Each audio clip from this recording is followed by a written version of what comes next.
আসসালামু আলাইকুম সুপ্রিয় শিক্ষার্থী বন্ধুরা, শেষ মুহূর্তের প্রস্তুতির জন্য তোমাদের জন্য এই ছোট্ট একটি সাজেশন ক্লাস। এটা হচ্ছে লাস্ট সাজেশন ক্লাস বলতে গেলে। সো দেরি না করে আমরা হচ্ছে তোমাদের কাঙ্ক্ষিত যে জিনিসগুলো আমাদের জানা দরকার পরীক্ষার জন্য, সেগুলো হচ্ছে আমরা স্টার্ট করে দিই। তো প্রথমেই আমরা বোর্ডে দেখতে পাচ্ছি কি লেখা আছে, ব্যান্ড তত্ত্ব এবং পরিবাহী। এর মধ্যে যে জিনিসটা তোমার না জানলেই নয় সেটা হচ্ছে তোমার মেইনলি হচ্ছে তিনটা ব্যান্ড থাকে, ঠিক আছে?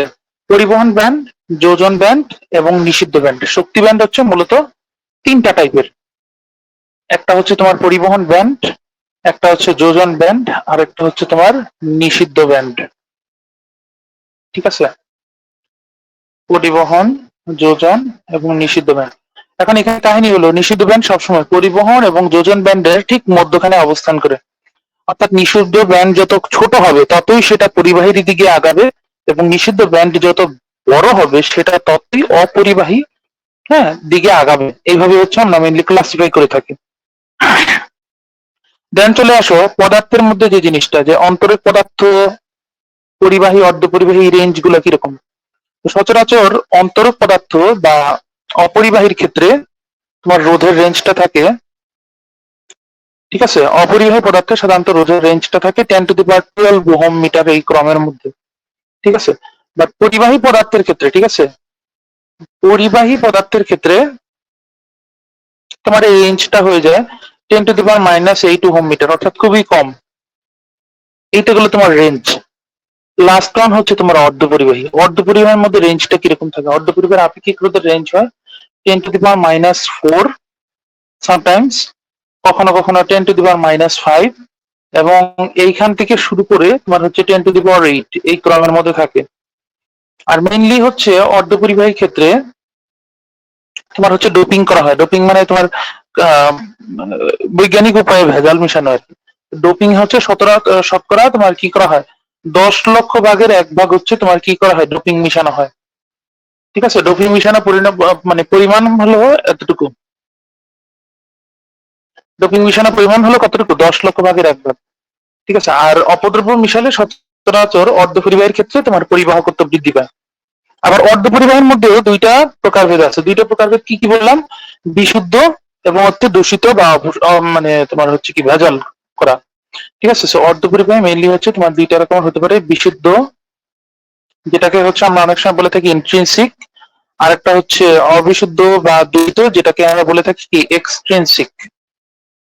ইন্ট্রিনসিক সেমিকন্ডাক্টর, একটা হচ্ছে এক্সট্রিনসিক সেমিকন্ডাক্টর। অনেক সময় উদাহরণ আসে যে বিশুদ্ধ অর্ধপরিবাহী গুলা কি কি, বিশুদ্ধ অর্ধপরিবাহীর মধ্যে কি কি আছে, কার্বন, সিলিকন, কাশি জি সোনা পাবে ফলে, ওই টেকনিক দিয়ে মুখস্থ রাখতে পারো, ঠিক আছে? তাহলে অবিশুদ্ধের মধ্যে কি আছে, পি টাইপ, আর একটা হচ্ছে এন টাইপ। এটা হচ্ছে তোমার দূষিত টাইপের, আর এগুলো হচ্ছে বিশুদ্ধ টাইপের, ঠিক আছে? দেন এখানে তোমার আরেকটা জিনিস আমি একটু বলে দিই, যে অর্ধপরিবাহের মধ্যে পি টাইপ এবং এন টাইপের ক্ষেত্রে কাহিনীটা কি হয় আসলে। পি টাইপের ক্ষেত্রে তোমার হচ্ছে হোল হচ্ছে সংখ্যা গুরুবাহক, পজিটিভ মানে হলো হোল। আর এন টাইপের ক্ষেত্রে হচ্ছে ইলেকট্রন, ঠিক আছে? P type, N type. P টাইপের ক্ষেত্রে তোমার হচ্ছে বোরন গ্রুপের যে সদস্যগুলা, পি টাইপ ক্রিয়েট করার জন্য তোমার বোরন গ্রুপের যে সদস্যগুলা, বোয়াল গেল ইন্ডিয়ার ফলে, ঠিক আছে? বোরন, অ্যালুমিনিয়াম, গ্যালিয়াম, ইন্ডিয়াম, হ্যাঁ, থেলিয়াম, এদেরকে ব্যবহার করা হয় পি টাইপের ক্ষেত্রে। এই যে বোয়াল গেল ইন্ডিয়ার থলে, থেলিয়াম, এরা হচ্ছে তোমার পি টাইপে ব্যবহার করে। তাহলে এন টাইপে কি কি ব্যবহার করা হবে? সিলিকনের পরের গ্রুপে কি আছে, নাইট্রোজেন, পড়ে আছে শোবার বিছানায়, ঠিক আছে? এই টাইপের জিনিসগুলো মেনলি হচ্ছে এখানে ব্যবহার করা হয়। আর মোটামুটি হচ্ছে এই অংশের হচ্ছে তোমার এতটুকু জানলেই হবে আর কি ব্যান্ড তত্ত্বের ক্ষেত্রে। আর নিষিদ্ধ ব্যান্ড মানে তোমার এটা হচ্ছে বাধা দেয় আর কি, সচরাচর। আরেকটা জিনিস তোমাদের একটু মনে রাখলেই না নয়, যে জার্মেনিয়ামের ক্ষেত্রে তোমার হচ্ছে স্টপিং পটেনশিয়াল বা শক্তি ব্যবধান যদি আমি বলি, সেটা হচ্ছে 0.7, যেভাবে বলি না কেন। সিলিকনের ক্ষেত্রে সেটা হচ্ছে তোমার একটু বেশি, 1.1। যদি এটা একটু পরে আমি ভেরিফাই করবো যেটা আসলে ওকে কিনা। এটা আপাতত এতটুকু আমি জানি আর কি। দেন চলে আসো আমরা আমাদের কোয়েশ্চেন সলভে চলে যাই। প্রথমে দেখো ফার্স্টে 12-13 সালের একটা কোয়েশ্চেন দেওয়া হচ্ছে আমাদের সামনে। কোয়েশ্চেনে বলছে তাপমাত্রা বৃদ্ধির সাথে সাথে কোনটির বিদ্যুৎ পরিবাহিতা বাড়ে? তাপমাত্রা বৃদ্ধির সাথে সাথে এখানে একমাত্র বিদ্যুৎ পরিবাহিতা বাড়ার কথা হলো সিলিকন পদার্থটির। কেন সিলিকন পদার্থ বললাম এটার ব্যাখ্যাটা আমি একটু একটু বলি। তো সিলিকন, জার্মেনিয়াম, এই কার্বনের পরে যেগুলো আছে, ঠিক আছে, সিলিকন, জার্মেনিয়াম, এই দুইটা পদার্থের একটা বিশেষ বৈশিষ্ট্য আছে। এই দুইটা পদার্থ হলো কি তোমার মেইনলি একটা অর্ধপরিবাহী, আর অর্ধপরিবাহীর ক্ষেত্রে রোধের উষ্ণতা সহগগুলো তোমার ঋণাত্মক হয়। রোধের উষ্ণতা সহগ ঋণাত্মক মানা হলো তাপমাত্রা যত বৃদ্ধি পাবে ততই তার রোধ হ্রাস পাবে, আর রোধ হ্রাস পাওয়া মানে হলো কি তার বিদ্যুৎ পরিবাহিতা বৃদ্ধি পাবে। ঠিক আছে, দ্যাট মিনস তার কন্ডাক্টিভিটি কন্ডাক্টিভিটি কি হবে, বৃদ্ধি পাবে। অর্থাৎ আহ, তাপমাত্রা বৃদ্ধির সাথে রোধের ব্যস্তানুপাতিক সম্পর্ক এখানে আপাতত দেখতে পাইতেছি, মানে ঋণাত্মক হওয়ার কারণে, কিন্তু কন্ডাক্টিভিটির সাথে আবার সমানুপাতিক সম্পর্ক বিদ্যমান। দ্যাট মিনস তোমার এখানে উত্তরটা হবে কি সি নাম্বার। আচ্ছা, নেক্সট কোশ্চেন আমরা চলে যাই। একটি অর্ধপরিবাহী তাপমাত্রা, দেখো সুন্দর মতো কোশ্চেনটা দিছি, একটু প্যারালাল বাট একটু চেঞ্জ করে দিছি। আমরা একটু আগে তাপমাত্রা বৃদ্ধি দেখলাম না 7:12। দেখো এখানেও কি দেওয়া আছে, তাপমাত্রা বৃদ্ধি কিন্তু দেওয়া আছে, বাট তোমার ভাষাটা জাস্ট চেঞ্জ করে দিছে। তাহলে কোশ্চেনে কি বলছে দেখো, একটি অর্ধপরিবাহী তাপমাত্রা 300 কেলভিন থেকে 350 পর্যন্ত বাড়ালে তোমার আলটিমেটলি এখানে কি হবে। তো তাপমাত্রা আমরা শুরু থেকেই তোমাকে যদি ব্যাখ্যা করি, তাপমাত্রা বৃদ্ধি করা হয়েছে, তাপমাত্রা বৃদ্ধি করা হলে রোধের মান কমবে, কারণ এখানে রোধের উষ্ণতা সহ ঋণাত্মক সেমিকন্ডাক্টরের ক্ষেত্রে। দ্যাট মিনস রোধের মান কমা মানে হলো তোমার পরিবাহিতার মান বৃদ্ধি পাবে। পরিবাহিতার মান বৃদ্ধি পাবে, পরিবাহিতার মান বৃদ্ধি মানে হলো তোমার তড়িৎ প্রবাহ বৃদ্ধি পাওয়া, ইলেকট্রিসিটি, তড়িৎ প্রবাহ বৃদ্ধি পাওয়া। আর আমরা জানি তড়িৎ প্রবাহ বৃদ্ধি মানে কি, ইলেকট্রনের ফ্লো বৃদ্ধি পাওয়া, ইলেকট্রন ফ্লো বৃদ্ধি পাওয়া। এই যে ইলেকট্রিসিটি শব্দ থেকে ইলেকট্রন, ইলেকট্রন ফ্লো বৃদ্ধি পাওয়া, ইলেকট্রন ফ্লো বৃদ্ধি পাওয়া, কোন ইলেকট্রন মুক্ত তোমার ফ্লো বৃদ্ধি পাবে। তোমার পরমাণু ক্ষয় হয়ে যাবে, ওইখানের ইলেকট্রন গুলো বের হয়ে ঘুরবে, নাকি মুক্ত ইলেকট্রন ঘুরবে? ডেফিনেটলি মুক্ত ইলেকট্রন ঘুরবে। দ্যাট মিনস ফ্রি ইলেকট্রন যেগুলো, দ্যাট মিনস মুক্ত ইলেকট্রনের সংখ্যা যদি আমার বাড়ে, সেই ক্ষেত্রে আমরা বলতে পারবো কি তড়িৎ প্রবাহ বাড়ে। আর তড়িৎ প্রবাহ বাড়া মানেই হলো কি তোমার এখানে তাপমাত্রা বৃদ্ধি করা হয়েছে। ক্লিয়ার? চলে আসুন নেক্সট কোশ্চেন। কোশ্চেনে বলছে একটি পি টাইপ অর্ধপরিবাহীর চার্জ আমাদের কি হবে। পি টাইপ অর্ধপরিবাহীর চার্জ সর্বদা নিরপেক্ষ হবে। ঠিক আছে, পি টাইপ অর্ধপরিবাহীর চার্জ সর্বদা কি হবে, নিরপেক্ষ হবে। কিভাবে বুঝলাম এটা নিরপেক্ষ হবে, যে অর্ধপরিবাহীতে তোমার পি টাইপ অর্ধপরিবাহীতে মুক্ত আদান বাহক হচ্ছে তোমার হোল। ঠিক আছে, মেইনলি হচ্ছে তোমার এখানে কি থাকে, হোল থাকে। তো সামগ্রিকভাবে সেখানে কোনো পজিটিভ বা নেগেটিভ চার্জ কিন্তু সৃষ্টি হয় না। ঠিক আছে, সেখানে সামগ্রিকভাবে পজিটিভ বা নেগেটিভ চার্জ কিন্তু সৃষ্টি হয় না, যার ফলে আমরা বলতে পারি কি পি টাইপ অর্ধপরিবাহীর চার্জ কিন্তু নিরপেক্ষ থাকবে। এখানে আমরা পোলারিটি অনুযায়ী বিন্যস্ত করি যে এখান দিয়ে পজিটিভ না নেগেটিভ যাবে, কিন্তু কখনো তোমার কি হচ্ছে না, এখানে তোমার প্লাস মাইনাস চার্জ কিন্তু ক্রিয়েট হচ্ছে না, যার ফলে এটা কি হবে, নিরপেক্ষ হবে। কোশ্চেনে কি বলছে, নিচের কোনটি অর্ধপরিবাহী, এটা আমাদের মুখস্থ রাখতে হবে।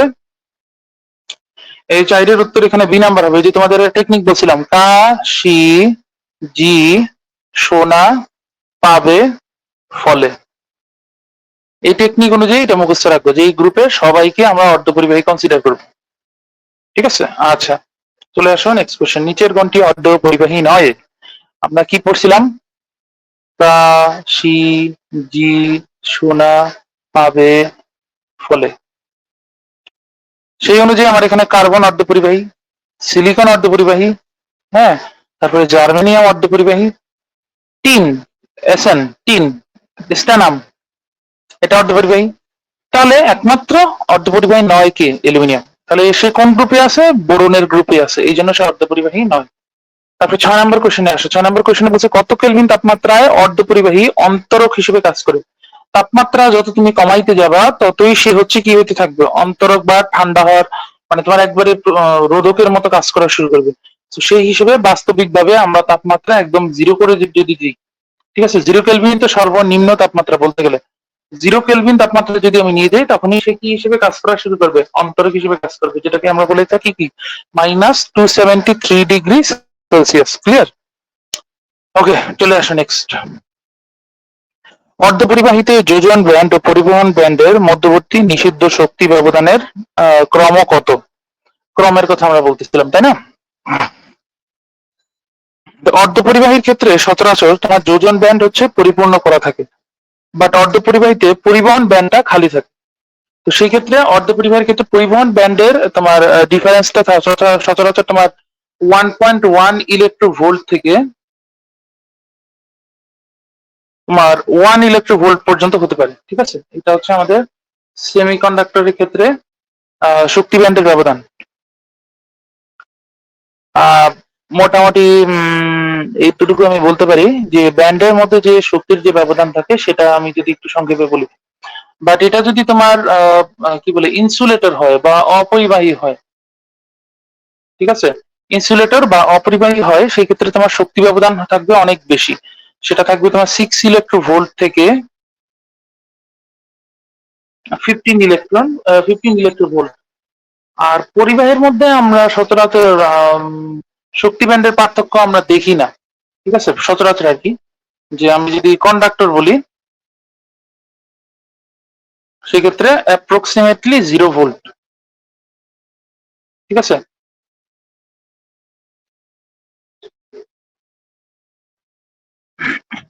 আচ্ছা, তাহলে আমাদের এখানে উত্তরটা কি হবে? 1.1 ইলেকট্রোভোল্ট থেকে 1 ইলেকট্রোভোল্ট, কখনোই কিলোভোল্ট হবে না। তারপরে 8 নম্বর কোশ্চেনে আসো, বিশুদ্ধ অর্ধপরিবাহীতে কোন অপদ্রব্য মিশালে পি টাইপ অর্ধপরিবাহী তৈরি হয়? একটু আগে তোমাদের কনসেপ্টে আলোচনা করছিলাম যে পি টাইপ অর্ধপরিবাহী তৈরি করার জন্য আমাদের কাকে কাকে মিশাতে হবে। বোয়াল গেল, আমাদের টেকনিক মুখস্থ করাইছিলাম তাই না? বোয়াল গেল ইন্ডিয়ার থলে, ইন্ডিয়ার থলে বা থালিতে। এখানে দেখো বোরন আছে, অ্যালুমিনিয়াম আছে, গেলিয়াম আছে, ইন্ডিয়াম আছে, থেলিয়াম আছে। তো এখানে অপশনের মধ্যে কি কি আছে? যে বিশুদ্ধ অর্ধপরিবাহীকে আচ্ছা, কোন বীজের কোনটুকু অপদ্রব্য মিশালে পি টাইপ অর্ধপরিবাহী তৈরি হয়? তো এখানে দেখো অ্যালুমিনিয়াম অংশটা উপস্থিত, তাহলে পি টাইপের জন্য আমাদের উত্তর হবে কি এখানে? C number. ওকে, আচ্ছা, নেক্সট কোশ্চেন, একটি অপরিবাহীর যোজন ব্যান্ড ও পরিবহন ব্যান্ডের মধ্যে শক্তির ব্যবধান কত? আমাদের একটু আগে কি বলছিলাম? 6 ইলেকট্রোভোল্ট থেকে 15 ইলেকট্রোভোল্ট শক্তি ব্যবধান, সেই হিসেবে আমাদের সঠিক উত্তর হলো বি নাম্বার। দেন চলে আসো 10 নম্বর। 10 নম্বর কোশ্চেনে কি বলছে? থার্মিস্টর কোন পদার্থ দিয়ে তৈরি? তো সচরাচর থার্মিস্টর হচ্ছে তোমার অনেকগুলা সেমিকন্ডাক্টর মিলায় হচ্ছে একটা সার্কিট বা তোমার একটা থার্মাল কি বলে থার্মাল তাপীয় একটা জিনিস অনুধাবন করার জন্য যে মেশিন, সেটাকে আমরা থার্মিস্টর বলে থাকি। সচরাচর থার্মিস্টর হচ্ছে অর্ধপরিবাহী পদার্থ দিয়ে তৈরি করা হয়। ঠিক আছে, কারণ তাপমাত্রা বাড়লে এখানে তার যেভাবেই হোক পরিবাহিতা কমাইতে হবে দ্রুত। আচ্ছা, কোশ্চেনে বলছে কক্ষ তাপমাত্রায় সিলিকনের শক্তি ব্যান্ড কত? সিলিকন হচ্ছে কি একটা অর্ধপরিবাহী, অর্ধপরিবাহী শক্তি ব্যান্ড 1.1 ইলেকট্রোভোল্ট। ডিপ্লিশন এলাকায় যে ভোল্টেজ উৎপন্ন হয় তার মান কত? ডিপ্লিশন মানে কি? নিঃশেষ হয়ে যাওয়া। নিঃশেষ হয়ে যাওয়ালে তখন তোমার সেখানে কি কোনো বিভব পার্থক্য থাকে? থাকে না, বিভব পার্থক্য মান 0 হয়ে যায়, যার ফলে সেখানে উৎপন্ন ভোল্টেজের মান আমাদের কি হবে? 0 হবে। ডিপ্লিশন মানে নিঃশেষ হয়ে যায়, একটা প্লাস আর একটা মাইনাস এভাবে মিলে নিঃশেষ হয়ে যায়, মানে এখানে হোল আর এখানে ইলেকট্রন নিঃশেষ হয়ে যায়, যার ফলে তোমার কি হয়ে যায়? এখানে নিঃশেষ হয় বলতে কেউ ধ্বংস হয় না, আসলে তোমার এগুলা হোল গুলা ফিল আপ হয়ে যায়, যার ফলে তোমার ইলেকট্রন প্রবাহের মতো আর কোনো স্পেস থাকে না।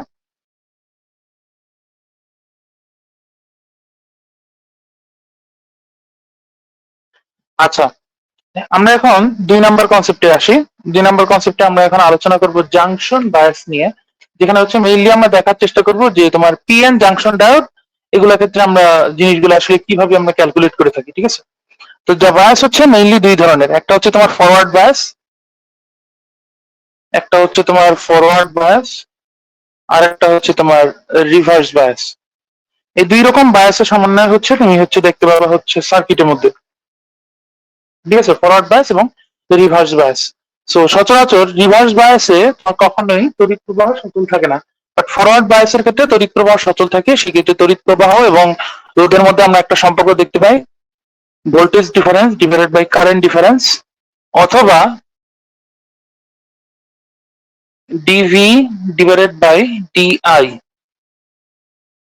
মোটামুটি সূত্রগুলো হচ্ছে এইভাবে আমরা কনসিডার করে থাকি, যে হয় হচ্ছে তো তাৎক্ষণিক তড়িৎ প্রবাহ হবে, আর না হলে তোমার পরিবর্তনশীল তড়িৎ প্রবাহ হবে। ঠিক আছে, বা পরিবর্তনশীল রোধ আমরা দেখতে পাবো। বুঝা যাচ্ছে কিনা? আচ্ছা, এমপ্লিফায়ারের ভোল্টেজ গেইন বা তোমার কারেন্ট গেইনের যে জিনিসটা, সেটা হচ্ছে আমি ট্রানজিস্টরে একসাথে দেখাবো, এটা কোনো সমস্যা নাই। বাট তার আগে আমি একটু জিনিস বলি যে সম্মুখ যোগের ক্ষেত্রে আর বিমুখী যোগের ক্ষেত্রে আসলে ঘটনাটা কি ঘটে। সম্মুখ ঝোঁকের ক্ষেত্রে তোমার হচ্ছে ডিপ্লিশন লেয়ারটা অনেক কমে যায়, যার ফলে হচ্ছে তোমার তড়িৎ প্রবাহটা তুলনামূলকভাবে কি হয়, একটু হলেও মানে বেশি থাকা সম্ভব। বাট রিভার্স বায়াসের ক্ষেত্রে যে সম্পূর্ণরূপে যে ঘটনাটা ঘটে সেটা হলো তোমার ডিপ্লিশন লেয়ারটা অনেক বেড়ে যায়, যার ফলে তোমার রোধের মানও অনেক বেড়ে যায়, আর যার ফলে তোমার কি হয় না, সহজে তড়িৎ প্রবাহ করা সম্ভব হয় না। ঠিক আছে, তো ফরওয়ার্ড রিভার্সের কাহিনী যখন আসছে, আমি তার সাথে সাথে আমি একটা ছোট্ট একটা জিনিসও আমি একটু বলে দিই। এমিটার ট্রানজিস্টরের ক্ষেত্রে আমি একটু জিনিসটা একটু টেনে আনি এখানে, হ্যাঁ, এক্সট্রা করে একটু পড়াই দিই।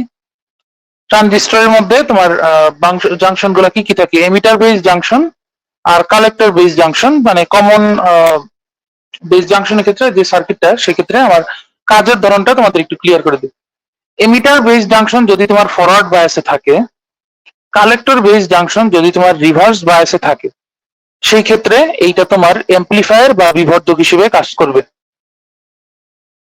সেই ট্রানজিস্টরটা আমার কি হিসেবে কাজ করবে, এমপ্লিফায়ার বা বিবর্ধক হিসেবে কাজ করবে।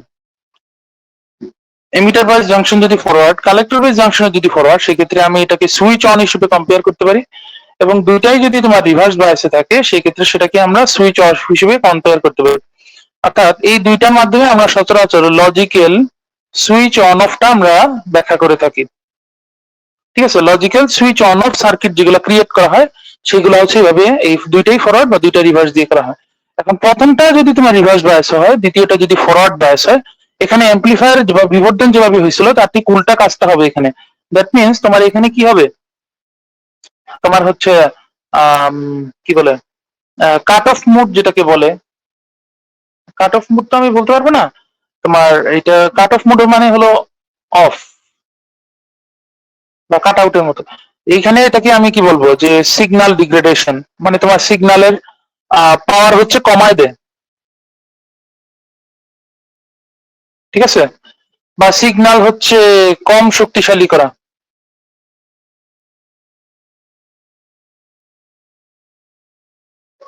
তাহলে মোটামুটি কয়টা কেস দেখলাম আমরা, 4টা কেস দেখলাম। আহ, যে ফরওয়ার্ড বায়াস থাকলে কি হয়, রিভার্স বায়াস থাকলে কি হয়। ঠিক আছে, মোটামুটি এখানে 16টা টাইপের কোশ্চেন আমরা এখান থেকে ক্রিয়েট করা যায়। আচ্ছা, তাহলে মোটামুটি আমরা সবাই বুঝতে পারছি না জাংশন বায়াস সম্পর্কে। আচ্ছা, তাহলে আমরা কোশ্চেন সলভে চলে যাই। কোশ্চেনে বলছে, দেখো জিএসটি 21-22 সালে একটা সুন্দর কোশ্চেন আসছিল, যে কোশ্চেনে দেখো দেখো কি বলছে, যে পিএন জাংশনের সংযোগস্থলে নিঃশেষিত স্তর সৃষ্টির কারণ কি। জাংশনের সংযোগস্থল প্রশ্ন, আসলে তোমার এখানে পিএন জাংশন কি বুঝেছি। ঠিক আছে, পিএন জাংশনের সংযোগস্থলে নিঃশেষিত স্তর সৃষ্টির কারণ কি।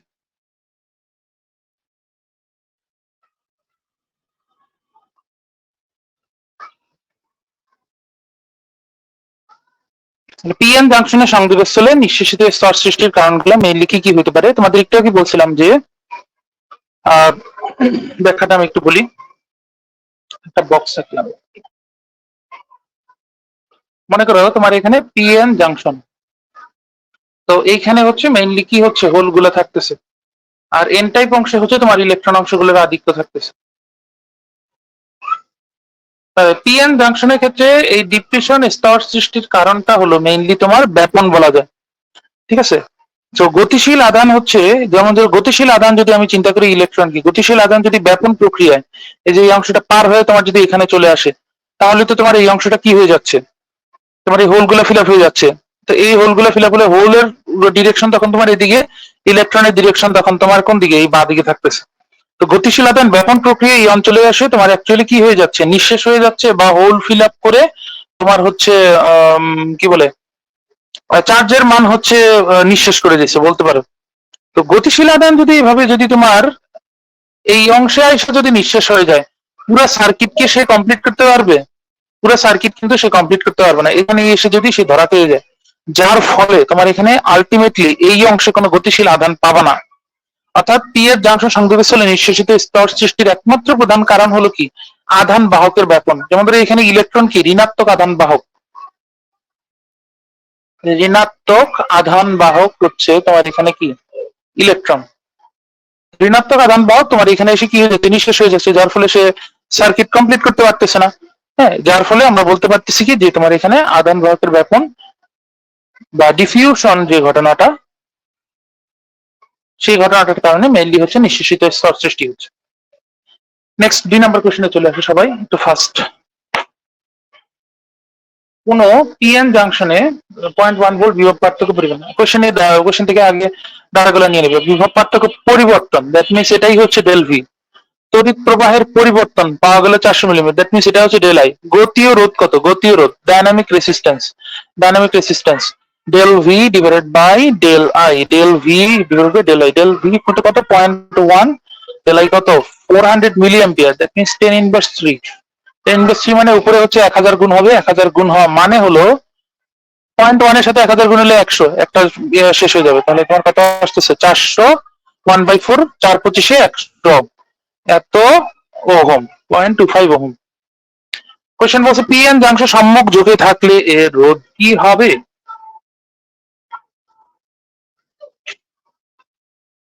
এর রোধ আবার কত হবে? রোধ হবে নিম্ন, বাট কখনো শূন্য হবে না, খুব কম হবে। আচ্ছা, এখানে তেমন কিছু নাই, আমরা যাই আমাদের নেক্সট কোশ্চেন। একটি পিএন জাংশনে বিভব পার্থক্য 2 ভোল্ট থেকে বাড়িয়ে 2.2 ভোল্ট করে হলো। বিভব পার্থক্য ছিল এইটা, হয়েছে কত? এইটা। তড়িৎ প্রবাহ 400 মিলি অ্যাম্পিয়ার, মানে I1 থেকে বেড়ে হয়েছে I2। গতীয় রোধ কত? তাহলে ডাইনামিক রেসিস্ট্যান্স আমরা জানি কি? Del V divided by del I. তাহলে V2 minus V1 divided by I2 minus I1। তাহলে V2 হচ্ছে আমার এখানে কত? 2.2 ভোল্ট মাইনাস হচ্ছে 2.0 volt divided by 0.8, 400 milli ampere. 400 কে 1000 দিয়ে ভাগ দিতে হবে। 400 মিলি অ্যাম্পিয়ার মানে কি? 400 কে 1000 দিয়ে ভাগ দিতে হবে। এটা কেমনে বুঝলাম? মিলি মানে 10 ইনভার্স 3, 10 ইনভার্স 3 মানে কি? 1000 দিয়ে ভাগ, 1000 দিয়ে ভাগ দিলে কত আসবে? 0.4। ডিরেক্টলি এখানে বসাবা, আবার এখানে ভেঙে ভেঙে ক্যালকুলেট করতে গেলে টাইম চলে যাবে। উপরে থাকতেছে কত তাহলে? 0.2, নিচে থাকতেছে 0.4, দশমিক দশমিক কাটা 2/4 মানে 1/2 ইকুয়াল টু হলো 0.5। 0.5 ওহম হলো আমার এখানে উত্তর। এরকম আমার মতো ফার্স্ট ক্যালকুলেট করবা, ঠিক আছে? আচ্ছা, এখন হচ্ছে আমরা একটু সংক্ষিপ্ত আলোচনা করব ডায়োড এবং ট্রায়োড নিয়ে। ডায়োড হলো তোমার মেইনলি যেখানে পিএন মানে দুইটা সেমিকন্ডাক্টর বা দুইটা ভেজাল অংশ থাকবে, পি টাইপ এবং এন টাইপ, ঠিক আছে? ডায়োড মানে হচ্ছে দুইটা ভেজাল অংশ বা দুইটা তোমার কি বলবো এটা এক্সট্রিনসিক থাকবে, দুইটা এক্সট্রিনসিক সেমিকন্ডাক্টর থাকবে বা দুইটা ভেজাল থাকবে। আর ট্রায়োড মানে হলো তিনটা এক্সট্রিনসিক সেমিকন্ডাক্টর বা ভেজাল থাকবে। তো ট্রায়োড হচ্ছে মেইনলি তিন ধরনের, একটা হচ্ছে পিএনপি জাংশন, আর একটা হচ্ছে এনপিএন জাংশন। আর ডায়োড শুধুমাত্র এক ধরনের, পিএন জাংশন মানে যেই কথা, এনপি মানে একই কথা, ঠিক আছে?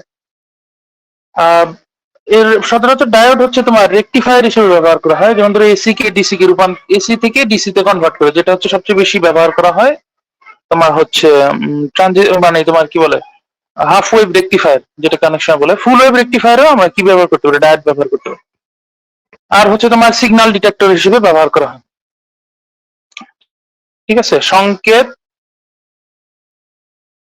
বুঝা বা সিগন্যাল ডিটেকশনে হচ্ছে তোমার কি ব্যবহার করে? ডায়োড গুলো ব্যবহার করা হয়।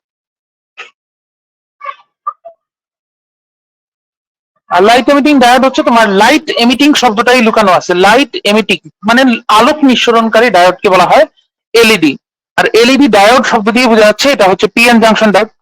আর যেহেতু তোমার এলইডি মানে লাইট নির্গত হবে ডায়োড থেকে, সেই ক্ষেত্রে তোমার আলোক নিঃসরণকারী ফসফর কণাগুলো থাকতে হবে। ফসফর কণাগুলো বলতে যেমন ধরো gallium arsenide phosphide, gallium phosphide বা গেলিয়াম আর্সেনাইড, মানে আইড টাইপের যে যৌগগুলো থাকবে, এই যেমন ধরো গেলিয়াম ফসফাইড, গেলিয়াম আর্সেনাইড মানে আইড হবে শব্দগুলা, ঠিক আছে? তারপরে দেখো গেলিয়াম, গেলিয়াম আর্সেনাইড ফসফাইড, হ্যাঁ, এই টাইপের হবে। আর এখানে তড়িৎ শক্তি মেনলি আলোক শক্তির রূপান্তর, এটা আমরা জানি মোটামুটি, ঠিক আছে? সো এইটা হচ্ছে তোমার এলইডির কাহিনী, গেলিয়াম আর্সেনাইড ফসফাইড। ওকে। আর ট্রায়োডের ক্ষেত্রে মেইনলি হচ্ছে তিনটা তড়িৎদ্বার থাকে, ফিলামেন্ট, প্যাটার্ন এবং গ্রিড। এদেরকে আমরা বিবর্ধক অ্যাম্পলিফায়ার হিসেবে ব্যবহার করতে পারি, অসিলেটর, উদ্ঘাটক বা তোমার অসিলেটর এবং ডিটেক্টর হিসেবে ইউজ করতে পারি, বা সুইচ হিসেবে ইউজ করতে পারি। তোমাদের একটু আগে ডায়োডের যে ফরওয়ার্ড রিভার্স ছিল, সেখানে তোমাদের সুইচের ব্যাপারটা দেখাইছি আর এমপ্লিফায়ার দেখাইছি, বাট অসিলেটর আর ডিটেক্টরটা সচরাচর আমরা ইউজ করবো না।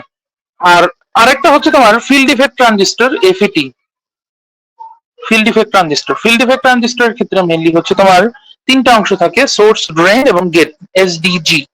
ঠিক আছে, সোর্স, ড্রেন এবং গেট, এটা হচ্ছে এফইটির ক্ষেত্রে মানে ফিল্ড ইফেক্ট ট্রানজিস্টরের ক্ষেত্রে থাকে।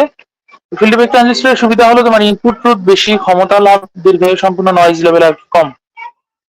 তো ইউনিপোলার বাইপোলার ট্রানজিস্টর উভয় ধরনের বাহকের কাজ করতে পারে এফইটি। আর ইনপুট রোধ উচ্চমানের হয় এবং ইনপুট সার্কিট সমুজবাগ, ইনপুট রেসিস্ট্যান্স কম মানের হয়। এই তো। আর আরেকটা জিনিস একটু বলি, এফইটি বা ফিল্ড ইফেক্ট ট্রানজিস্টর হলো তোমার ভোল্টেজ নিয়ন্ত্রিত ডিভাইস। ঠিক আছে, এফইটি হলো তোমার ভোল্টেজ নিয়ন্ত্রিত ডিভাইস, বাট বাইপোলার ট্রানজিস্টর যেগুলো আছে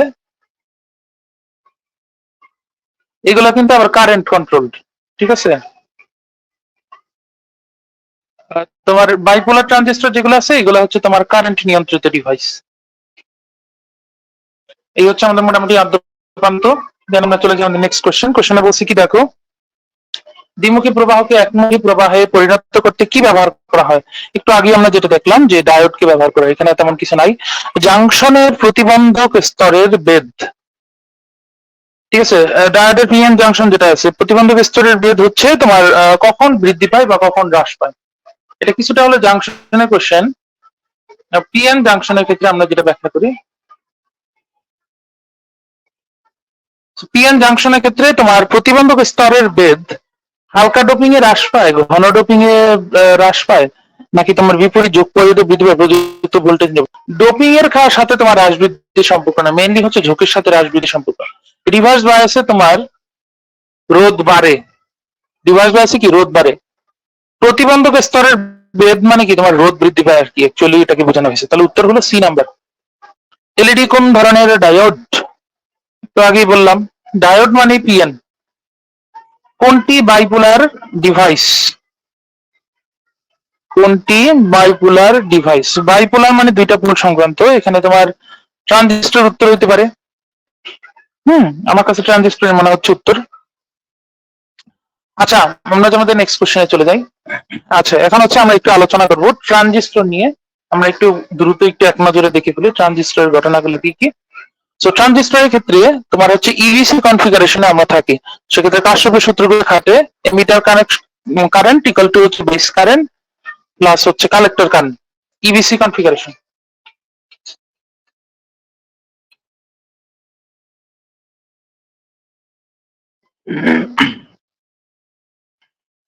তো মুখস্থ রাখার টেকনিক হলো কি, ইভিসি কনফিগারেশন দিয়ে মুখস্থ রাখবা, এমিটার, বেস এবং কালেক্টর। দেন হচ্ছে প্রবাহ, প্রবাহের ক্ষেত্রে মুখস্থ রাখার টেকনিক হলো কি H, H technique. That means alpha সমান সমান হচ্ছে কি আইসি ডিভাইডেড বাই আইই। তারপরে বিটা, ঠিক আছে, প্রবাহ বিবর্ধক। এইটা টেকনিক মনে রাখার উপায় হলো কি BCB technique. That means beta সমান সমান হলো আইসি ডিভাইডেড বাই আইবি। তো এইগুলো হচ্ছে টেকনিক। আলফা এবং বিটার মধ্যে আমরা আবার সম্পর্ক জানি মোটামুটি, এখানে তেমন কিছু আমি কন্টিনিউ করলাম না। তবে এই জিনিসটা একটু মনে রাখবা, বিটার মান অল টাইম হচ্ছে 1 অপেক্ষা বড়, আলফার মান অল টাইম তোমার কি হবে 1 অপেক্ষা ছোট হবে। ঠিক আছে, তো ছোট হওয়ার পরিপ্রেক্ষিতে তোমার এই জিনিসটা একটু মনে রাখতে পারো, জাস্ট আর কি দেখার জন্য, যে বিটা সমান সমান alpha divided by 1 minus alpha, আর আলফা সমান সমান হলো beta divided by 1 plus beta. এবার হচ্ছে আমরা একটা টোটকা বক্স দেখবো আর কি, ছোট। সো আলফার মান যদি যা হয় বিটার মান কত হইতে পারে? আচ্ছা, আমি হচ্ছে প্যারালালি লিখি তাইলে সহজ হবে। আলফার মান মনে করো 0.99 হলো, বিটার মান কত হবে জানো? 99। কেন? কারণ 100 থেকে 99 হলো 1 কম, আর 1 দিয়ে 99 কে ভাগ করলে আসে 99। আবার দেখো 0.98 হলো আলফার মান, বিটার মান কত পাবো জানো? 49। কেন? 98 থেকে 100 হলো 2 কম, 2 দিয়ে 98 কে ভাগ করলে আসবে 49। তারপরে আসে 0.97। 100 থেকে 97 হলে কত? 3 কম, 3 দিয়ে 97 থেকে ভাগ করলে কত আসে? 3 3 9, 3 দ্বিগুণে 6, 32 বা 33 উত্তর হবে। একইভাবে 0.96, 100 থেকে কত কম? 4 কম, 96 কে 4 দিয়ে ভাগ করলে কত আসবে? 24। একইভাবে 0.95, এখানে আসবে কত? 19। ঠিক আছে? তো একইভাবে আমরা যদি আরো সামনে আগাইতে থাকি, যেমন ধরো 0.94, এখানে কত 6 ডিফারেন্স, 6 দিয়ে 9 কে ভাগ করো, 6 কে 6, 3 4, 6 6 36 বা 5 36, মানে 16 বা 15 আর কি উত্তর দিতে হবে। এইভাবে হচ্ছে আমরা এইগুলো একটু দ্রুত ক্যালকুলেট করতে পারি, মানে আলফার মান দেওয়া থাকলে বিটার মান, বিটার মান দেওয়া থাকলে আলফার মান, এইভাবে হচ্ছে আমরা দ্রুত বের করতে পারি। আচ্ছা, এবার হচ্ছে আমাদের কয়েকটা জিনিস একটু মনে রাখা দরকার, যে প্রবাহ বিবর্ধন গুণক, ভোল্টেজ লাভ এবং ক্ষমতা লাভ জিনিসটা কি। তো যেমন ধরো কমন এমিটার কনফিগারেশনের ক্ষেত্রে বা কমন বেস কনফিগারেশনের ক্ষেত্রে, যেটা কমন বেস কনফিগারেশনের ক্ষেত্রে তোমার হচ্ছে আলফা থাকবে হচ্ছে প্রবাহ বিবর্ধন গুণক হিসেবে। টেকনিক ছিল কি H technique, IC divided by IE, এটা হচ্ছে বিবর্ধন গুণক। আর সেই ক্ষেত্রে আমি ভোল্টেজ লাভ কত পাবো, ভোল্টেজ লাভকে এভি দিয়ে প্রকাশ করা হয়, বা ভোল্টেজ গেইন। এটা ভোল্টেজ গেইন মানে হলো কি তোমার এখানে output voltage divided by input voltage. Output voltage মানে হলো কি তোমার এখানে আই আর, মানে রোধের অনুপাত এবং হচ্ছে তড়িৎ প্রবাহের অনুপাত। দ্যাট মিনস তোমার আউটপুট রোধ, আউটপুট ইনপুট রোধ গুণ হচ্ছে আউটপুট মানে হচ্ছে তোমার এই যে আলফার ক্ষেত্রে যেটা ছিল IC divided by IE, that means তোমার আলফা ইন্টু আউটপুট রোধ ডিভাইডেড বাই ইনপুট রোধ। সিমিলারলি আমরা যদি ক্ষমতা লাভের কথা চিন্তা করি, ক্ষমতা লাভের ক্ষেত্রে আমরা একই নিয়মে আমরা ভেঙে ভেঙে V equal to I square R এভাবে গুণ করে আমরা কি পাইতেছি, না P equal to I square R output divided by R input. এটা হচ্ছে তা কার ক্ষেত্রে ব্যবহার করা হয়, কমন বেস। তাহলে কমন এমিটারের ক্ষেত্রে কি কি ব্যবহার করা হবে, কমন এমিটারের ক্ষেত্রে শুধুমাত্র বিটা চেঞ্জ হয়ে যাবে। কমন এমিটারের ক্ষেত্রে আমরা পাবো হলো আইসি ডিভাইডেড বাই আইবি। একইভাবে আমরা ভোল্টেজ গেইন কত পাবো, beta into R output divided by R input বরাবরের মতো। এবং ক্ষমতা লাভ, দ্যাট মিনস পাওয়ার গেইন আমরা কত পাবো, বিটা স্কয়ার ইন্টু হচ্ছে R output divided by R input. So মোটামুটি এই হচ্ছে আমাদের এখানকার কাহিনী। এখানে তেমন কিছু নাই দেখার মতো আসলে। আচ্ছা, তাহলে আমরা নেক্সট কোশ্চেনে চলে যাই। এখানে আউটপুট রোধ বলতে বুঝাইছে কালেক্টরের রোধ, আর এখানের আউটপুট রোধ বলতে বুঝাইছে কালেক্টরের রোধই। ইনপুট বলতে এখানে বেস, এখানে ইনপুট বলতে তোমার হচ্ছে কত এমিটারকে নির্দেশ করছে, এমিটারের রোধ। আচ্ছা,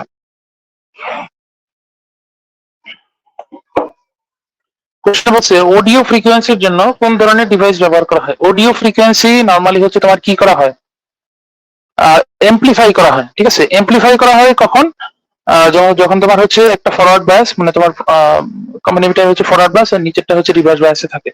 তো সেই ক্ষেত্রে আমরা এটাকে বলতে পারি কি, কমন এমিটার কনফিগারেশন হচ্ছে অডিও ফ্রিকোয়েন্সির জন্য ব্যবহার করা। ট্রানজিস্টর, এমিটার, বেস এবং কালেক্টর সি হলে বায়াসিং এর মূলনীতি কি। সো এমিটার বেস কনফিগারেশন এবং কালেক্টর বেস কনফিগারেশনের ক্ষেত্রে আমরা একটু আগে যে ছকটা দেখছিলাম, যে এমিটার বেস কানেকশন যদি তোমার ফরওয়ার্ড বায়াসে থাকে এবং কালেক্টর বেস যদি তোমার রিভার্স বায়াসে থাকে, তখনই শুধুমাত্র কি হবে, সার্কিটটা এমপ্লিফায়ার হিসেবে কাজ করবে। That means emitter base configuration থাকতে হবে ফরওয়ার্ড বায়াসে। সেক্ষেত্রে আমাদের এখানে সঠিক উত্তর হলো কোনটা, এ নাম্বার হলো সঠিক উত্তর। কালেক্টর বেস অবশ্যই তোমার কি থাকতে হবে, কালেক্টর বেস থাকতে হবে রিভার্স বায়াসে। নেক্সট কোশ্চেন বলছে ডোপিং ঘনত্বের উপর ভিত্তি করে ট্রানজিস্টরকে কয় ভাগে ভাগ করা যায়। ডোপিং ঘনত্বের উপর ভিত্তি করে ট্রানজিস্টরকে মেইনলি হচ্ছে দুইটা ভাগে ভাগ করতে পারো। আচ্ছা, নিচের কোনটি ট্রানজিস্টরের সুবিধা নয়, নিচের কোনটি ট্রানজিস্টরের সুবিধা নেই, এটি উচ্চ উষ্ণতার খুব সুগ্রাহী। আচ্ছা, ট্রানজিস্টর হচ্ছে সচরাচর অনেক সময় গরম হয়ে যেতে পারে, অতিরিক্ত গরম হলে তখন সেটা হচ্ছে আবার নষ্ট হয়ে যেতে পারে। তো সেই ক্ষেত্রে এটাকে হচ্ছে আমরা সুবিধা হিসেবে কনসিডার করতেছি না। এমপ্লিফায়ার হিসেবে ব্যবহার করা হয় কি, এমপ্লিফায়ার হিসেবে ট্রানজিস্টর ব্যবহার করা হবে, এখানে আর কোনো সন্দেহ নাই। আচ্ছা, এখন আমরা ম্যাথের মধ্যে আসি। একটি সাধারণ বেস ট্রানজিস্টর, সাধারণ বেস মানে হলো common base configuration. Common base কনফিগারেশনে emitter current, that means IE দেওয়া আছে, কালেক্টর কারেন্টের পরিবর্তন, দ্যাট মিনস হচ্ছে আইসি দেওয়া আছে, প্রবাহ বিবর্তন গুণক কত। তো জাস্ট তোমরা এখানে আলফা বের করার জন্য আমরা কি করবো, আইসি ডিভাইডেড বাই আইই করে দিব। সবই দেওয়া আছে মোটামুটি। আইসি এর মান কত দেওয়া আছে, 2.6 মিলি অ্যাম্পিয়ার, মিলি মানে 10 ইনভার্স 3। ঠিক আছে, মিলি মানে হলো কি 10 ইনভার্স 3।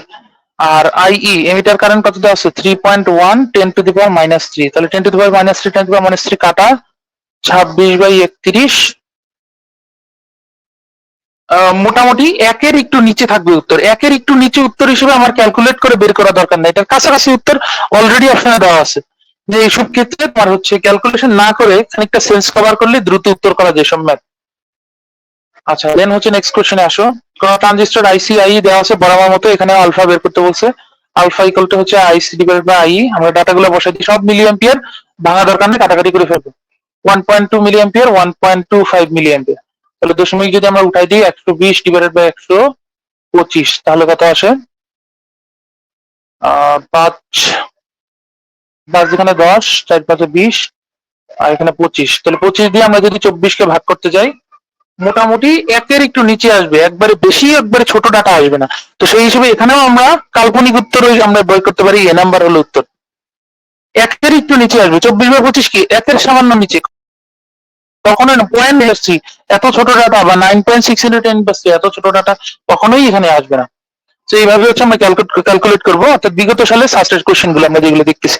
8 নম্বরে আসো, কি বলছে? 22 মিলি অ্যাম্পিয়ার নিঃসারক প্রবাহ, অর্থাৎ এখানে তোমার এমিটার কারেন্ট দেওয়া আছে, কালেক্টর কারেন্ট হচ্ছে আইসি, ট্রানজিস্টরের ভূমি প্রবাহের মান কত। তাহলে এখানে কিন্তু তোমার আলফার দরকার নেই, এখানে হচ্ছে আমরা নরমাল ইবিসি কনফিগারেশনের যে সূত্র আছে সেই সূত্র অ্যাপ্লাই করলে আমাদের হয়ে যাবে। অর্থাৎ কারশফের প্রথম সূত্র অনুযায়ী আইই সমান সমান হলো আইবি প্লাস হলো আইসি। আইবি এর মান কত দেওয়া আছে?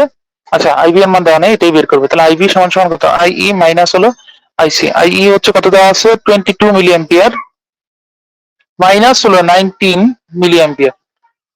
জাস্ট বিয়োগ করে দিলে আমার এখানে উত্তর কত আসতেছে? 3 মিলি অ্যাম্পিয়ার। জাস্ট এভাবেই হচ্ছে উত্তরগুলো কালেক্ট করবা। আচ্ছা দেন নেক্সট কোশ্চেনে বলছেন, নিচে একটি ট্রানজিস্টর দেখানো হলো, ওই নিঃসারক প্রবাহ কত। এখানে কোশ্চেনে যেটা দেখতে পাইতেছি এটা হচ্ছে বেস, এটা হচ্ছে কালেক্টর। কারণ কনফিগারেশন গুলো তোমার ইভিসি কনফিগারেশনে থাকে, তাহলে সেই ক্ষেত্রে আমরা কারশফের সূত্র অনুযায়ী আবার আমরা বের করতে পারি আইই সমান সমান হলো আইবি প্লাস হলো আইসি। আইবি হচ্ছে 0.05 প্লাস হলো 0.95 মিলি অ্যাম্পিয়ার। সো এখানে 0.05 যেটা দেওয়া আছে এটাও মিলি অ্যাম্পিয়ার এককই দেওয়া আছে ধরে নি, তাহলে তোমার আলটিমেটলি যোগ করলে কত আসে? 1 মিলি অ্যাম্পিয়ার। অর্থাৎ উত্তর হলো এটা। আচ্ছা নেক্সট কোশ্চেনে আসো। আলফা, এখানে আমরা বরাবর মতো আলফা সমান সমান এইভাবে করব। তাহলে 3/1.5 কত আসে? 2। আলফা কখনো, আলফার কিন্তু একক নাই, আলফার কিন্তু একক নাই। কোশ্চেনে অনেক সময় ভুল দেওয়া থাকতে পারে, তোমার সঠিক উত্তরটা দেওয়া থাকতে পারে একদম একক ছাড়া, আর একটা দিয়ে রাখছে ওই সংখ্যাটার সাথে একক দিয়ে রাখছে। আলফার কিন্তু কোনো একক নাই, কারণ আলফা হচ্ছে একটা অনুপাত। দেন হচ্ছে এখানে দেখো আলফার মান দেওয়া আছে, আই এর মান দেওয়া আছে। আলফার মান জানো, আলফা দিয়ে বিটা বের করতে পারবে, আই দরকার নেই। তাহলে বিটা সমান সমান কত আসবে? 0.95 কে কত দিয়ে ভাগ দিব? 0.95 ভাগ দেওয়ার দরকার নেই, আমাদের শর্টকাট ছিল কি 1.95 হচ্ছে আলটিমেটলি তোমার 95 থেকে 5 কম, তাহলে 95 কে 5 দিয়ে ভাগ করে কত আসবে? 19 আসবে। আলফার মান, তাহলে বিটার মান আমাদের এখানে উত্তর কত? 19। দেন চলে আসে নেক্সট কোশ্চেন। জাস্ট একটা কোশ্চেন, ট্রানজিস্টরের সাধারণ পিপ অর্থাৎ কমন বেস কনফিগারেশন আছে, নিঃসারক প্রবাহ, নিঃসারক প্রবাহ মানে এমিটার কারেন্ট, এবং পিট প্রবাহ দ্যাট মিন্স আইবি দেওয়া আছে। প্রবাহ বিবর্ধন গুণক কত?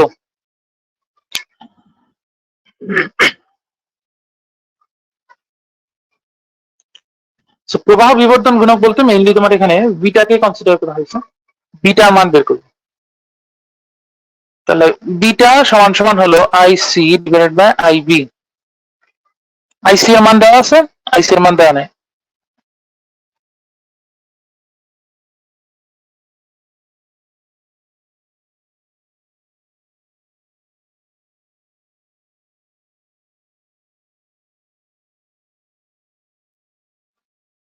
আচ্ছা, তো আমাদের এখান থেকে বের করতে হবে beta equal to IC by IB.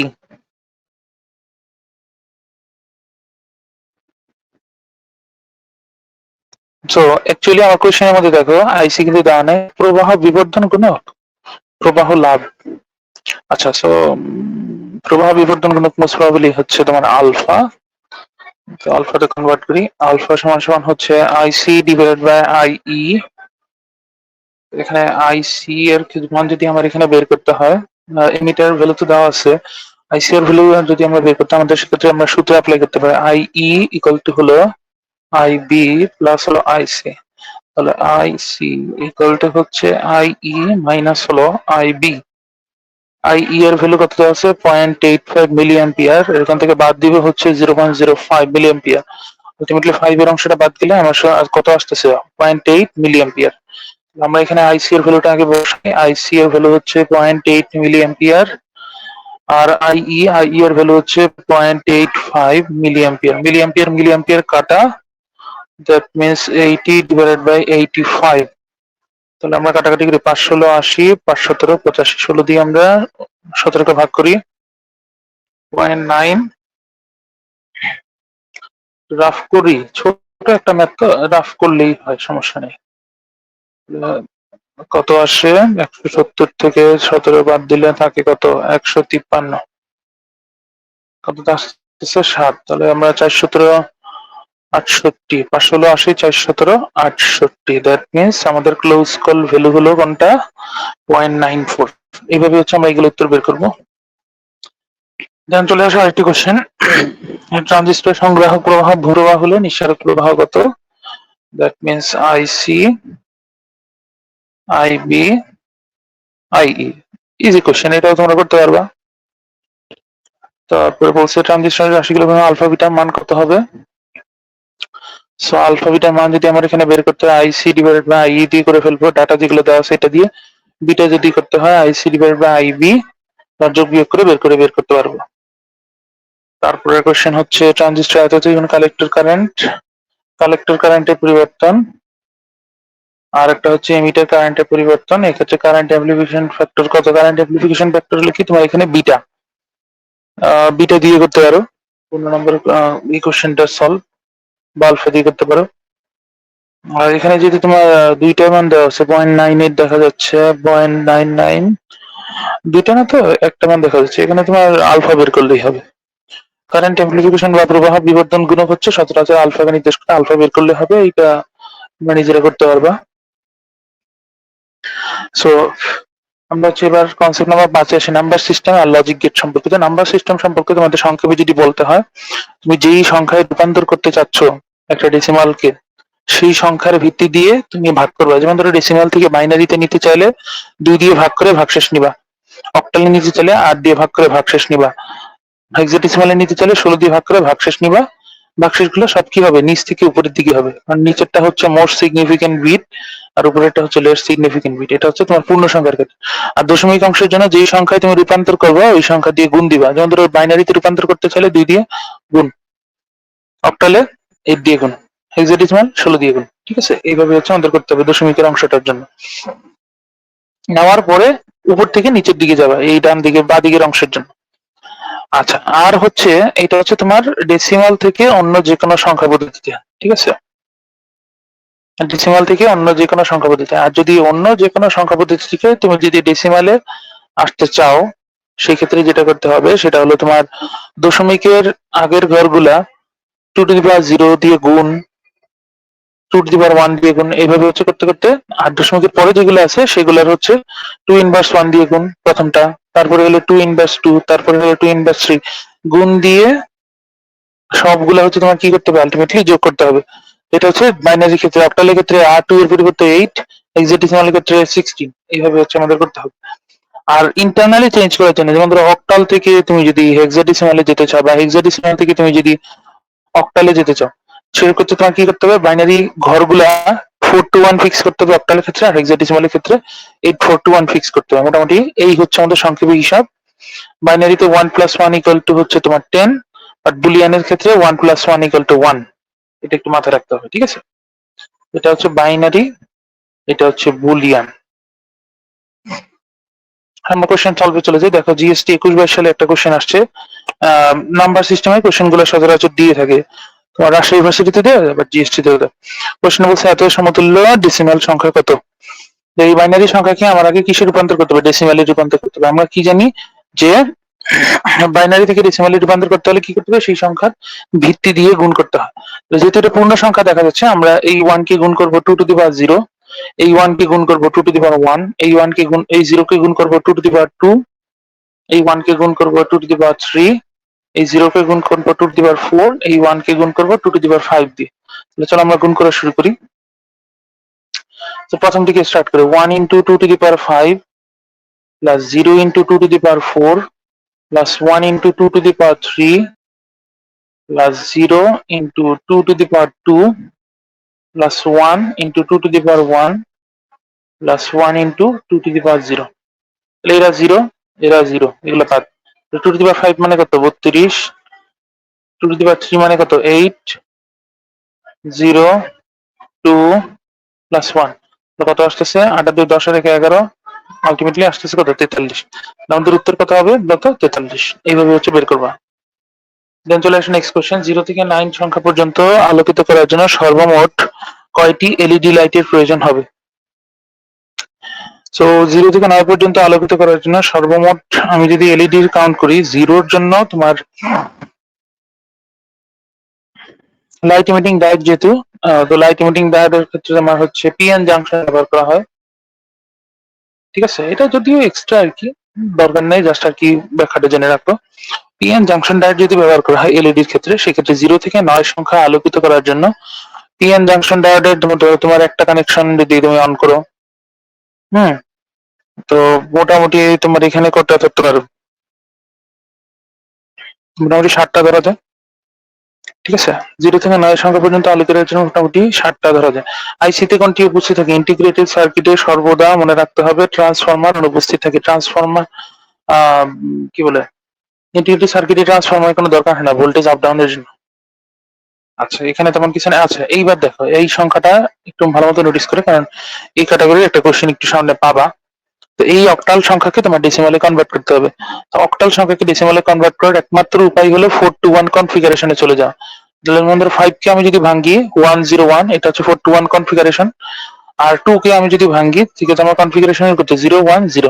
Left টোটালটাকে combine করে আমি যদি বাইনারি আকারে দেখি 010, এটাই হচ্ছে আমার কাঙ্ক্ষিত বাইনারি সংখ্যা। আচ্ছা, যাই হোক, সো বাইনারিতে আমার অ্যাকচুয়ালি দরকার নেই, আমার এখানে দরকার হলো এটা ডেসিমাল সংখ্যা। সো ডেসিমালে যদি আমার কনভার্ট করতে হয়, সেই ক্ষেত্রে আমার পাওয়ার হচ্ছে 8 এর পাওয়ার দিয়ে গুণ দিতে হয়। ঠিক আছে, 8 এর পাওয়ার দিয়ে গুণ দিতে, এটা কেমনে বুঝলাম? এই যেমন ধরো 2 কে তুমি গুণ দিবা 8 to the power 0, 5 কে গুণ দিবা 8 to the power 1 দিয়ে। আমার কত আসছে দেখো, 5 into 8 to the power 1 plus 2 into 8 to the power 0, কত আসতেছে 5 আর 40, আর হচ্ছে 2 একে 2, কারণ 8 to the power 0 মানে 1, 2 একে 2, তাহলে আলটিমেটলি কত আসতেছে 42। আমাদের সঠিক উত্তর হলো কোনটা? এইটা। এইভাবে হচ্ছে কনভার্ট করতে হয়। ম্যাক্সিমাম সলভ কিন্তু ম্যাক্সিমাম বই কিন্তু এরকম টাইপের সলভটা দেওয়া নেই, বাট এটা হচ্ছে অরিজিনাল সলভ, এটা দিয়ে করা যাবে।